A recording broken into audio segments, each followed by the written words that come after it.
Hello friends, আমি Chris. তো আজকে আমরা জানি যে অনেক ভাইকিংস এর অনেক ড্রামা সিরিজ বেরিয়েছে।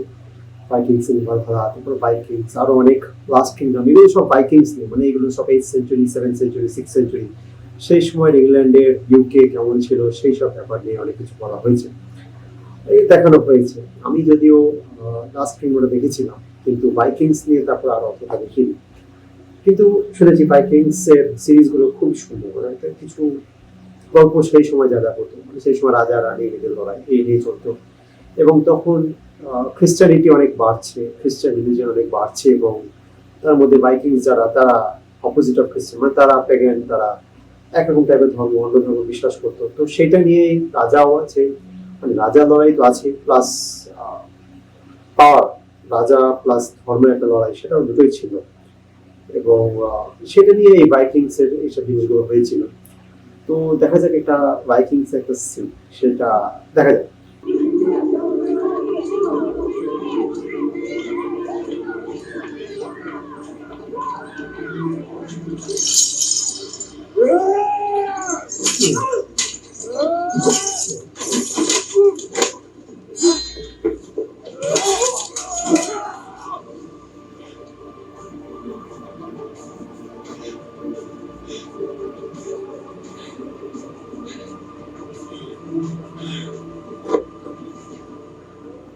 Fraser has escaped.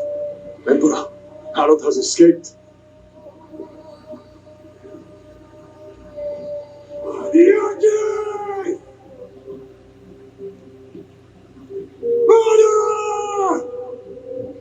No! Don't face your executioner! Leave him for me! One fight.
তো ফ্রেন্ডস, এটা ছিল হ্যারাল্ড ভার্সেস ম্যানিয়াক্স এর ফুল ফাইট।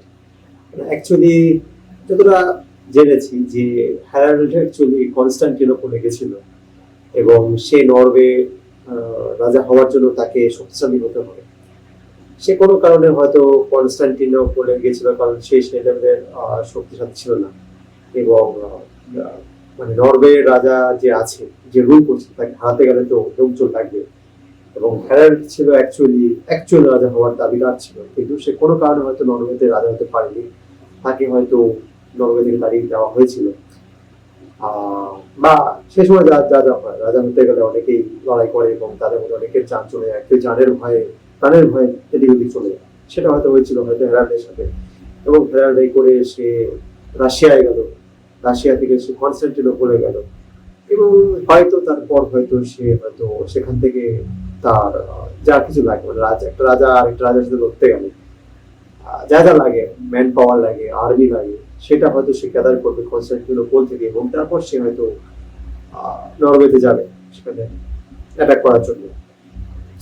তো এটা নিয়ে ফাইট সিন ছিল, এবং এইটা কনস্টান্টিনোপলেই এই ম্যানিয়াকের সাথে তার একটা লড়াই হয়, কারণ ম্যানিয়াক হ্যারল্ডের সাথে একটু বাজে রকম ব্যবহার করেছিল, তাকে ফাঁসিয়েছিল, এবং এবং কনস্টান্টিনোপল যে অ্যাকচুয়াল রাজা ছিল তাকে এই ম্যানিয়াক মেরে ফেলেছিল। তাই সেই কারণে ম্যানিয়াক সেই অ্যাকচুয়াল কনস্টান্টিনোপলের রাজাকে মেরে দেয়, এবং তার যে রানী ছিল, মানে তার যে বউ ছিল, ওয়াইফ ছিল, মানে এমির কি নাম, সে তার যে রানী ছিল তাকে জোর করে, যেখানে এখানে মহিলারা দেখা গেল যে রানী ছুটে আসছে, সে জোর করে তাকে তার সাথে তার জোর করে বিয়ে দেওয়া হচ্ছিল। এবং হ্যারাল্ড একদিকে অন্য টাইপের মানুষ, সে অন্য মেজাজের অন্য মেন্টালিটির মানুষ, সেই সব চাইছিল না, কিন্তু তাকে ফাঁসি দেওয়া হয়েছিল। তার জন্য তার যখন এক্সিকিউশন হতে যাচ্ছে হ্যারাল্ডের, তখন সে এই ফাইট সিনটা করে, এবং তখন সে ওইভাবে পালিয়ে ম্যানিয়াককে 1-to-1 ফাইট সিন করে, এবং তারপর মেরে দেয়। তো ফাইট সিনটা ভালোই লাগলো, কিন্তু আমি ভেবেছিলাম যে আরেকটু যদি কন্টিনিউ হতো তাহলে আরো একটু ভালো হতো, কারণ ভালো লাগলো, কারণ দুজনেই ফাটাফাটি ফাইট দিচ্ছিল। তো সেটা একটু টাইমিংটা খুব শর্ট ছিল, হয়তো 2-3 মিনিটের মধ্যে ফাইটিংটা খতম হয়ে গেল। হ্যারাল্ড অবশ্যই ভালো ফাইট করেছে, এবং হ্যারাল্ডের একটা জায়গায় আসছে আহত করলো, এবং লাস্টে হ্যারাল্ড ম্যানিয়াককে মেরেই ফেললো। ফাইট সিনটা বেশ লং সিকিউরিটি, মানে একটু লং টাইম ধরে যদি একটু হতো, আরো 3-4-5 মিনিটের মতো একটু সাসপেন্স যদি হতো তাহলে বেশ এনজয়েবল হতো। যাই হোক, ফাইট সিনটা ফাটাফাটি লাগলো। তো ফ্রেন্ডস, তোমাদের ফাইট সিনটা কেমন লাগলো তোমরা জানিও, ঠিক আছে?